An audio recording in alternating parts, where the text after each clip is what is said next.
Welcome to Durbania. I'm Durban. Just pulled into the movie theater parking lot, about to see Batman, the Killing Joke. So I read the Killing Joke comic book, so I do have an idea of what to expect in this movie. I mean, it's a really deep storyline. It's kind of an awesome origin story for a major DC Comics character, you know? It's an interesting story. It's also graphic. And I'm not just saying that because it's a graphic novel. I mean, there's a reason this has a hard R. But with the returning voices of Kevin Conroy and Mark Hamill to Batman and the Joker, I mean, come on. That's the Batman the Animated Series Batman and Joker voices, which, that's just awesome. So I'm expecting a lot of good things out of this movie. I'm expecting a good story. I'm expecting great voice performances from Kevin Conroy and Mark Hamill. So, I don't know. I don't know what else to say. So let's get into this and see if this movie meets the expectations. Let's see how close it is to the comic book.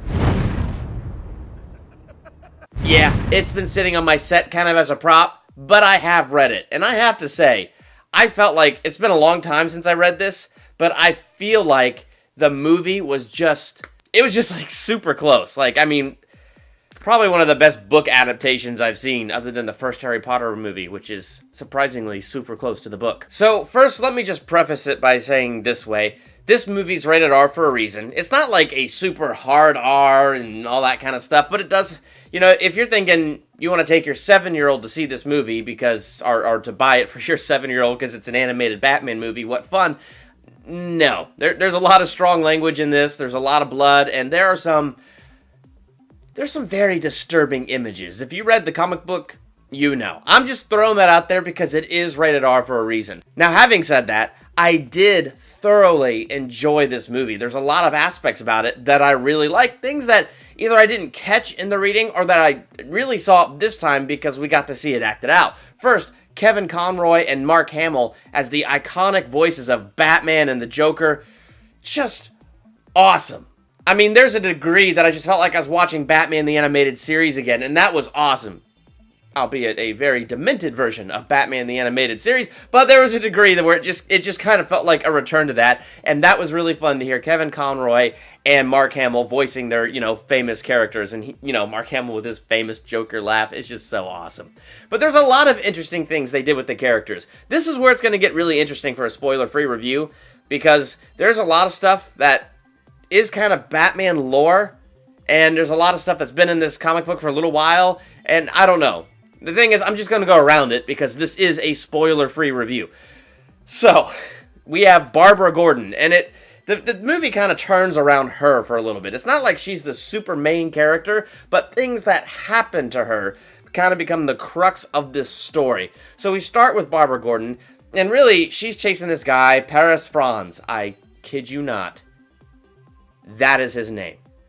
Now, this whole storyline is really, like, in terms of story, it feels like it's disconnected from the rest of the story. But the purpose of it existing is that we get to know Barbara Gordon. We get to know Batgirl. We get to know who she is, her thoughts, her feelings. We get to watch sparks fly between her and Batman. I mean, they want us to build that relational aspect. So that when the Joker does the terrifying things to Barbara Gordon that he does, which carries on the plot of this movie, that way we're emotionally invested and we kind of go with it. And I was emotionally invested in it. Like, they did a really good job with her character. They did a really good job of you getting to know her so that when all the stuff goes down and the Joker's full dementedness comes out, you're like, no!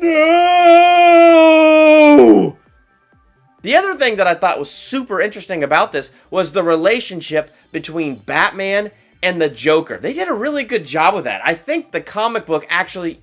Why am I thinking?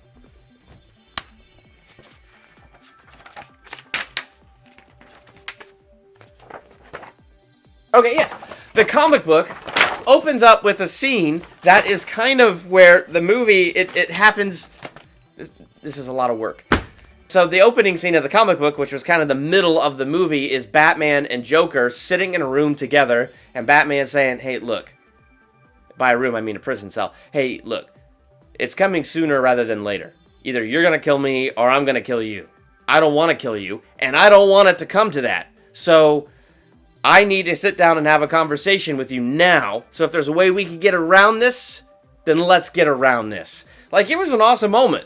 And then there's a little surprise in that scene. I won't tell you because that'd be a spoiler, but if you read the comic book, you know exactly what the little surprise in that scene is, which kind of continues on to the other cool stuff. Anyway, the point is you get to see this moral conflict in Batman. Throughout the movie, you just get this idea that Batman and Joker drive each other. In fact, Bruce Wayne says as much. We drive each other. Like, the hatred they have for each other, it's a driving force in both their lives. But Batman's frustration in this is he doesn't know the Joker. He doesn't know his real name. He doesn't know his origin story. He doesn't know where he came from. And the Joker also doesn't know this about Batman. So Batman is kind of flabbergasted. How can two people have such a relationship? I mean, hate each other so much, but they don't even know each other. And they're such driving forces in their lives. And that was really interesting. On the other side of it, you have the Joker, who, just kind of like in The Dark Knight and other things, he's just trying to prove that he is no different than everybody else in the world. That really everybody is just one bad day away from being him. And he's like yelling at Batman like, come on, man, you dress up like a freaking bat. You walk around in a costume and you beat the living snot out of thugs. You had a bad day. It shaped your life. You are just as insane as me. And he's just desperately trying to prove this point. And you get these flashbacks, which is an amazing origin story of the Joker. When I was watching The Dark Knight, I liked that he gave 3 or 4 different origin stories because I liked the mystery of, I don't know where this insane man came from. But watching this movie, I really enjoyed his actual origin story. And there were parts of the origin story that made you feel sympathetic towards him. It's like a few heart-wrenching things happen and you're just like, oh my gosh, you poor soul. No wonder you snapped. You didn't have to snap like that, but oh my gosh, you poor soul. And so, you know, he decides to choose insanity over reality. And so it was just this interesting dynamic between Batman and Joker. They did an interesting dynamic between Batman and Batgirl.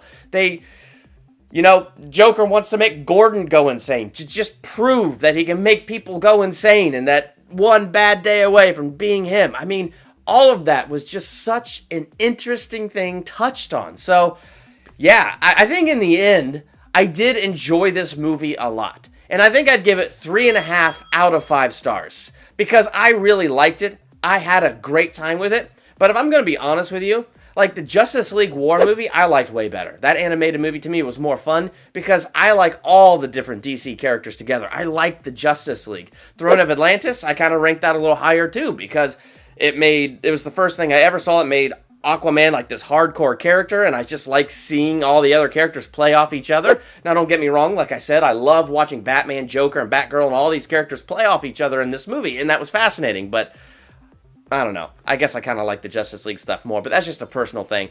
But I did enjoy this movie. They did a great job with the relationships and things like that, but it is an animated movie. It's pretty short, and, the ending's kind of interesting. That's not a spoiler. It's just interesting. So if you saw The Killing Joke, what did you think about it? How many stars out of 5 would you give it? If you read the comic book, how many stars out of 5 would you give the comic book?